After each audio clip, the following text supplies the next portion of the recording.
Un saluto a tutti i gentili telespettatori di Teleacras. Siamo oggi in compagnia di Beniamino Biondi e presentiamo quello che è il suo nuovo libro, la sua nuova opera, Messico, cinema e rivoluzione. Questo è un libro sicuramente particolare e unico nel suo genere perché tratta una cinematografia molto poco attenzionata in un paese come il nostro che pare negli anni sempre più dimenticarsi del cinema nonostante ne abbia una grande tradizione. E allora Beniamino, mi viene subito voglia di chiederti il perché di questa tua attenzione a un cinema che a primo acchito può sembrare così marginale, quindi perché hai pensato di scrivere questo libro? Allora, dunque, il mio interesse per il Messico ha una duplice natura, in quanto inizialmente mi sono avvicinato a questo meraviglioso paese per ragioni direi quasi personali. Sono un amante della letteratura messicana, della grande tradizione culturale del Messico, per cui il primo approccio con questo paese è stato appunto di natura culturale. Dal punto di vista cinematografico il mio interesse invece si è rivolto all'opera di Luis Buñuel, ecco perché molti ancora oggi considerano Buñuel un regista spagnolo, di fatto un regista spagnolo, o lo considerano un regista naturalizzato francese. Pochi sanno, eccetto naturalmente gli appassionati di cinema, che la maggior parte dei film girati da Luis Buñuel sono stati girati appunto in Messico e Buñuel aveva la cittadinanza spagnola. Io sono peraltro dell'avviso, almeno sotto il profilo critico, è un giudizio molto soggettivo si intende, che proprio le opere migliori di Buñuel siano le opere girate a Città del Messico, per cui si sono in qualche modo intrecciate queste due ragioni, una appunto di natura del tutto personale e un'altra di natura cinematografica, tenendo conto anche del fatto che il Messico è un paese paesaggisticamente bellissimo e che ha anche un valore politico molto molto forte, oltre che simbolico. Il Messico è un po' la porta per gli Stati Uniti d'America, ma anche l'uscita dagli Stati Uniti. Pensiamo appunto all'esodo di moltissimi messicani verso gli Stati Uniti d'America. I messicani sono chiamati negli Stati Uniti chicani, esiste peraltro una vera e propria letteratura che è chiamata letteratura chicana, che è la letteratura prodotta dai messicani degli Stati Uniti. Per cui ecco, credo che il Messico abbia questo grande valore, in qualche modo è un po' la nemesi e il contrappasso degli Stati Uniti d'America e quindi questo aspetto mi ha molto interessato. Ricordo che una considerazione del genere a quello che dici tu la faceva Mario Luzzi parlando invece di poesia messicana e da queste sue considerazioni poi ne scaturì una professione che se non sbaglio confluì in un'antologia dei poeti chicani edita per Guanda o da Passigli. Da Passigli, perché ricordo di essermi informato di questo libro, tra l'altro rarissimo, quindi stai citando veramente una rarità d'amatore. Proprio me ne ero interessato per il volume appunto sul Messico, era la collana curata da Mario Luzzi per Passigli, sotto il quinto sole, antologia dei poeti chicani. Esattamente, Beniamino Biondi non lo cogliamo mai impreparato. Ora mi viene voglia di chiedere, dato che parliamo di Mario Luzzi che è stato sempre un poeta che non si è mai sottratto a quella che è la funzione sociale della poesia e dell'arte, mi ha incuriosito molto vedere che quelli che sono i cineasti che fanno parte di questo movimento che tu tratti sono appunto racchiusi in una dicitura che è quella del fronte di lotta, e vi è pure un manifesto che è sottoscritto nel 1975. Che cos'è questo fronte di lotta? Ma dunque, essenzialmente il cinema messicano di fatto non è esistito. In Italia non esiste assolutamente un cinema misconosciuto, è totalmente segreto, oscurato e occulto. Il Messico ha avuto un periodo d'oro che appunto si chiama periodo d'oro del cinema messicano, anche questa è la dicitura critica, e risale intorno agli anni 30-40. Il suo più grande autore è Emilio Fernandez, detto El Indio. Poi c'è stata la meravigliosa parabola di Luis Buñuel, ma di fatto, eccettuato Buñuel, che appunto come ho detto prima non è neanche messicano, il cinema messicano non è esistito. Alla fine degli anni 60, quando molti paesi hanno sviluppato delle forme di avanguardia cinematografica, non solo il cinema ma anche, come sai bene, nelle altre arti, il Messico ha mancato invece di un reale rinnovamento, c'è mancata quella che in Europa veniva chiamata Nouvelle Vague, che pure nei paesi dell'America Latina vi è stata, pensiamo un caso eclatante, il Brasile del cinema nuovo. In qualche modo il rinnovamento in Messico è nato alla fine degli anni 70 con un gruppo di cineasti che hanno appunto firmato, come hai detto tu prima, il manifesto del fronte di lotta. Sono 12 cineasti che in qualche modo si sono opposti all'estetica cinematografica dominante, che era considerata un'estetica tutto sommato servile agli Stati Uniti d'America, in un paese peraltro appunto molto contraddittorio sotto il profilo politico e sociale, un paese in cui vi era un tasso di mortalità infantile per fame elevatissimo e numerosissimi altri problemi appunto di natura politica.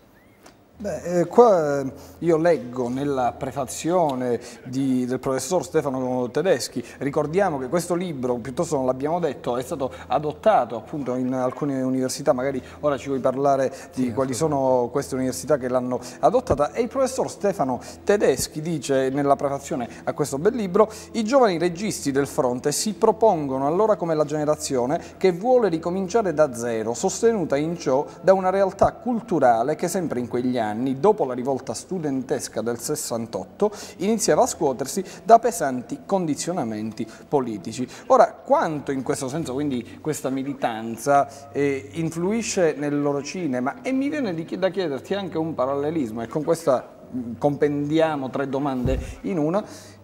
Negli anni 70 abbiamo anche un certo cinema italiano impegnato, quindi quanto possono questi cineasti anche aver avuto relazione con i movimenti marxisti italiani? Dunque, la relazione è stata notevole, soprattutto per alcuni cineasti. Il professore Tedeschi, che peraltro poi ha sostenuto questo libro anche all'università, adottandolo in un corso appunto universitario di cultura e cinema latinoamericano presso l'Università La Sapienza di Roma, l'adozione è davvero recente. Appunto ha sottolineato questo dato molto importante, perché la particolarità del cinema messicano del fronte di lotta è essenzialmente questa.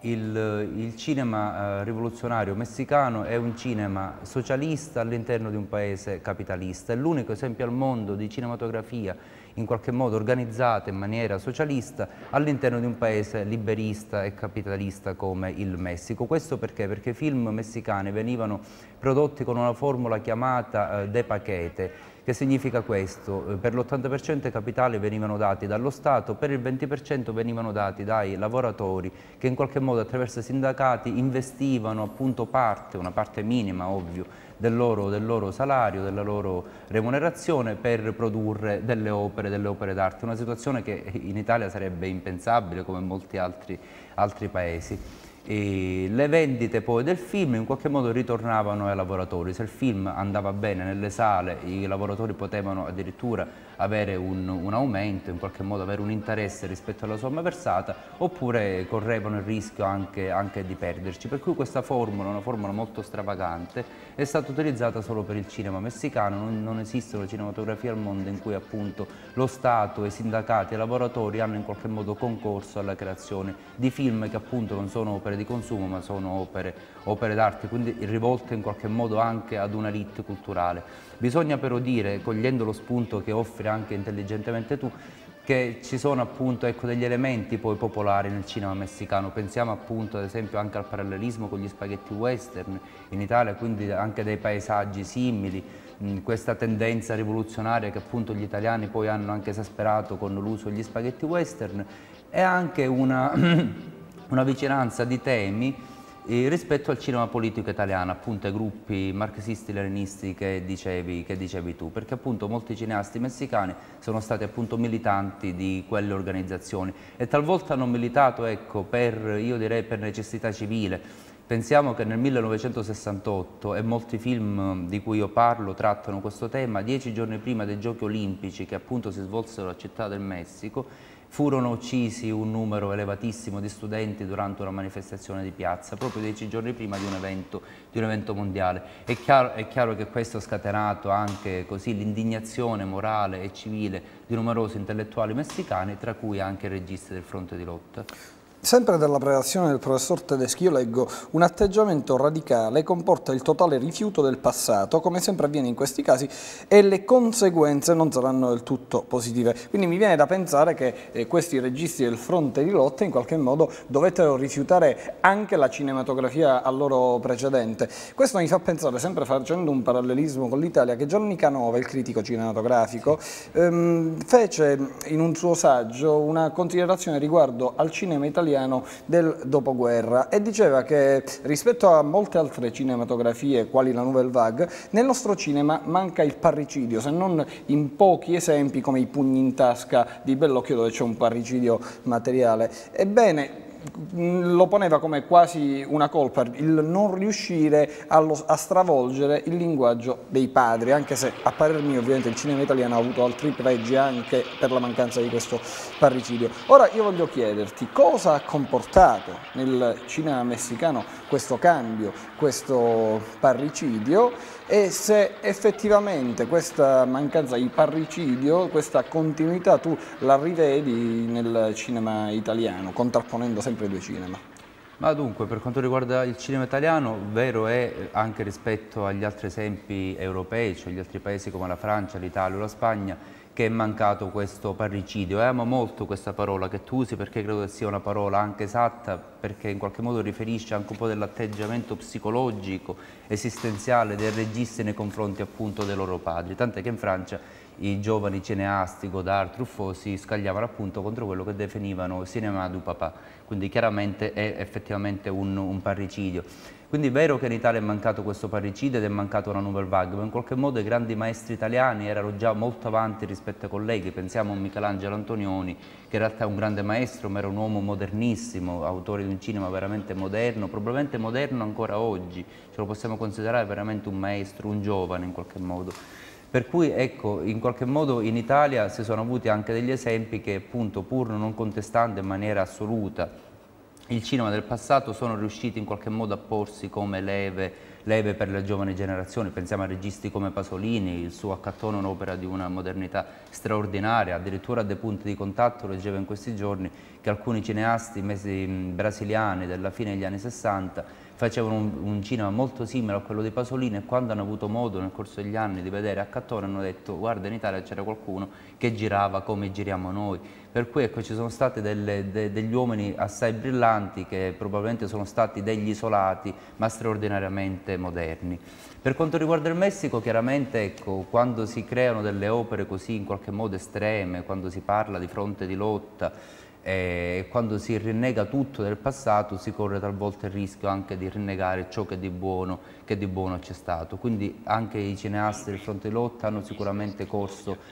questo rischio, sono stati probabilmente incapaci anche di mediare tra le ragioni anche corrette dell'estetica precedente e la loro urgenza espressiva, però credo che abbiano dato un enorme contributo a svecchiare il Messico, soprattutto sotto il profilo appunto dell'immagine che lo straniero ha di questo paese. Cioè il Messico è un paese perseguitato da un effetto di esotismo, quindi anche noi in qualche modo lo pensiamo così, come stereotipatamente come un paese esotico. In realtà il Messico non è un paese cartolinesco, è un paese ricco di enormi contraddizioni, che peraltro lo avvicina in qualche modo anche alla Sicilia, per cui ci sono dei parallelismi ecco, anche molto complessi nella storia di questo paese. Ecco, quali sono questi parallelismi a cui ti riferisci fra il Messico e la Sicilia? È un filo rosso curioso. Sì, ma a mio avviso c'è questo parallelismo perché in qualche modo, anzitutto un parallelismo di paesaggio, cioè molti paesaggi del Messico, pensiamo appunto ai suoi deserti che però si contaminano anche con zone molto verdi o con la città, mi ricordano molto certi luoghi, certe zone della Sicilia.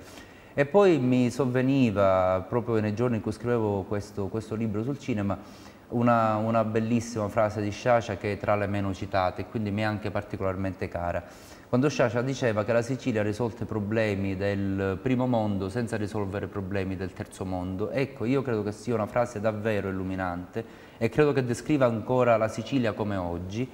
e credo che descriva questa frase in qualche modo possa descrivere anche il Messico. Ecco, il Messico è un paese che ha risolto i problemi del primo mondo, in cui c'è, ad esempio pensiamo, c'è un altissimo numero di beni di consumo, telefonini, un numero di automobili. Città del Messico è una città invasa dalle automobili, infatti io mi occupo anche di un film molto recente che si chiama En Eloyo, il cui autore peraltro è Juan Carlos Ruffo, che è figlio del grande scrittore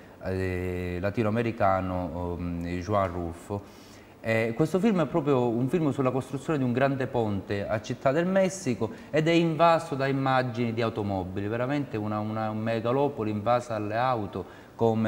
come fossero degli insetti, delle mosche. Ecco, per cui vedo anche un po' questo parallelismo. Quando così cammino tra le strade di Palermo, in qualche modo penso potrei anche essere in Messico. Volevo sapere se tu vedi in questa cinematografia che hai trattato, vedo, con dei registi a quanto pare pregevoli, se vedi dei film e dei cineasti particolarmente emblematici di cui ci vuoi parlare. Ma sì, ci sono un paio di cineasti che credo tra tutti, insomma, abbiano un rilievo, anche un rilievo appunto per le persone che fanno, per gli autori che fanno cinema oggi, non soltanto in Messico ma anche in Italia. Uno di questi è Felipe Casals, autore di un famosissimo film che si chiama Canoe, appunto sull'eccidio di alcuni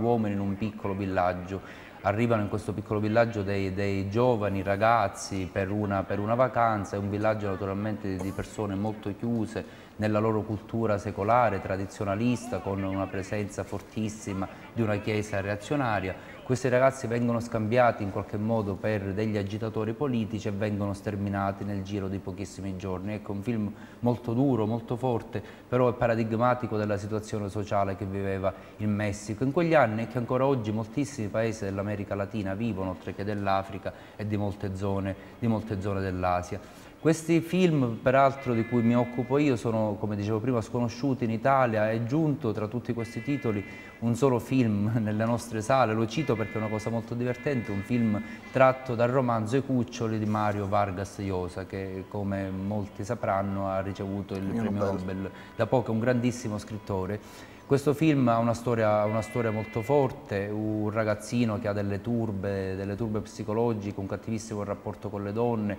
su cui in qualche modo si sfoga. In Italia è stato tradotto con l'orribile titolo di Heavy Ration, bramosia dei sensi, quindi lo dico perché è una cosa molto interessante e tocca anche uno dei problemi poi del cattivissimo costume italiano che spesso appunto traduce con titoli improponibili dei film tra l'altro di grandissimo valore. È successo con Truffaut, il caso eclatante, in cui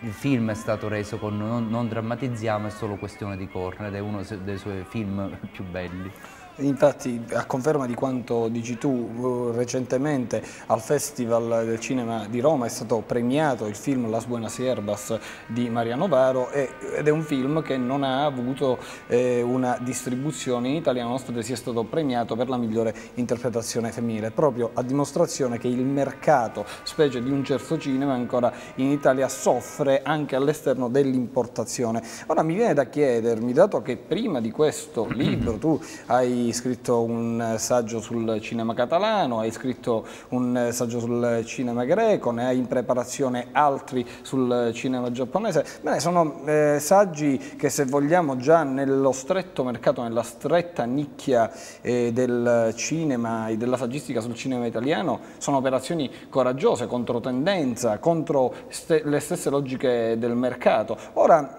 volevo capire se questa attenzione a una certa marginalità, a un certo cinema marginale, a una certa arte poco attenzionata, fa parte di un tuo personale percorso di ricerca, Beniamino. Sì, questo sì, assolutamente. Il professore Tedeschi, introducendo questo libro, ne ha parlato come di un'opera pionieristica. Io sono molto contento che lui abbia scritto questa frase, credendoci veramente, perché anch'io sento in qualche modo di condurre un lavoro appunto pionieristico. Mi interesso molto poco di cinematografie occidentali e delle cinematografie più note. Mi occupo appunto di paesi in qualche modo che sono marginali. C'è anche una ragione in questo. A differenza che nelle altre arti, in cui il rapporto con la propria opera è un rapporto immediato, nel cinema questo rapporto non è per nulla immediato, ma è un rapporto mediato. Mediato da cosa? Dal fatto che il cinema è un'arte sociale, quindi non è possibile prendere una penna e scrivere, fare un romanzo, fare una poesia, ma per fare cinema è necessario che ci sia un autore, un regista, ma che ci siano anche tecnici, sceneggiatori, fonici. Quindi ecco, è un'arte molto interessante per me perché appunto rappresenta tra tutte le arti l'arte più sociale. Chiaramente questo cosa comporta? Comporta che l'economia di un paese ha anche un peso in relazione ai film e al cinema che viene prodotto. Per cui, per una serie di ragioni chiaramente di di cultura, di mia cultura personale, sono molto sensibile appunto a questi paesi che in qualche modo oggi sono economicamente marginali e che di fatto producono una cinematografia marginale, che non significa un pessimo cinema, anzi io sono dell'idea, è un'idea tutto sommato estremistica, quasi terroristica, che il cinema migliore è il cinema che noi non conosciamo e che noi non vediamo, un po' come quando lo scrittore americano Don DeLillo diceva la storia è quello che non ci dicono. Io credo un po' che il cinema è quello che noi non vediamo, per cui ecco il mio percorso si snoda attraverso paesi di grande tradizione, pensiamo alla Grecia, a quello che rappresenta ancora oggi per noi la Grecia, o appunto il Giappone, che è un paese ricco ma chiaramente rispetto all'Occidente culturalmente un paese del tutto marginale, o addirittura il cinema catalano, che peraltro ha prodotto una delle più importanti e interessanti nouvelle vague europee che nessuno conosce, addirittura nei grandi libri sul cinema spagnolo, nei testi universitari di oggi, il cinema catalano è ridotto ad una paginetta e mezzo, quindi è veramente snobbato. Per cui ecco, questo percorso, anche se mi occupo di stati molto diversi tra loro, in qualche modo ha questo filo rosso che appunto congiunge queste tematiche, oltre che mi occupo anche di un periodo determinato del cinema, sono appunto gli anni 60 e 70, solitamente scrivo i miei libri su questo periodo, appunto il periodo, io chiamiamolo della Nouvelle Vague, in cui appunto vi è una rivoluzione che per me è di natura più che altro linguistica, avendo anche, come tu ben sai, una visione abbastanza formalistica dell'arte, credo molto alla forma e quindi sono interessato a quei generi di arte in cui la forma prevale sul contenuto, addirittura arriva ad essere contenuto essa stessa, per cui cerco di occuparmi di un certo cinema che in qualche modo sento più vicino a me. Queste considerazioni dimostrano probabilmente quanto non sia soltanto importante che un artista oggi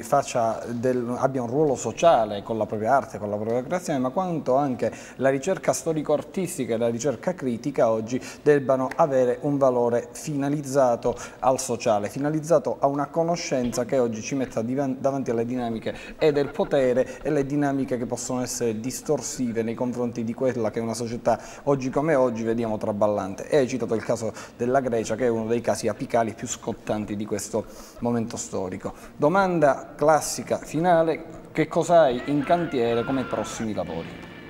Ma dunque io mi occupo segnatamente, ecco, di cinema giapponese, forse la cinematografia di cui mi occupo in qualche modo di più, e infatti ho pubblicato 2 testi sul cinema giapponese, adesso ne uscirà un terzo che si chiama Giappone Underground, il cinema sperimentale degli anni 60 e 70, e uscirà anche a breve un volume dal titolo Prometeo in seconda persona, il nuovo cinema greco, che è appunto uno sguardo complessivo sul cinema greco degli anni 60 e 70, cinema estremamente complesso, estremamente difficile, cinema d'autore nel senso migliore del termine, cinema che elabora e rielabora i grandi miti greci e li riadatta anche alla nostra modernità. Anche questa è una cinematografia del tutto sconosciuta ed è uno dei libri di cui sono più contento, perché ha ricevuto anche ottime critiche, ancora non è uscito, è stato ben valutato, recensito, ha avuto una introduzione del professore Daniele Dottorini, che è un grosso critico cinematografico italiano, un docente universitario che si occupa appunto in qualche modo come me di cinematografia marginale e che ha definito questo libro un atto necessario di resistenza, quindi anche questo è uno stimolo per andare avanti con queste ricerche, appunto occupandomi di questi paesi economicamente marginali ma culturalmente di grandissimo spessore e grandissimo livello. Bene, noi diciamo quindi ai nostri telespettatori agrigentini che potranno trovare questo libro Messico, Cinema e Rivoluzione alla libreria Capalunga di Agrigento, diciamo anche a chi ci segue in streaming che si trova anche nelle migliori librerie italiane il libro di Beniamino Biondi, vi invitiamo quindi a assaggiare e a scoprire questo cinema poco conosciuto in Italia tramite questo libro Messico, Cinema e Rivoluzione. Grazie.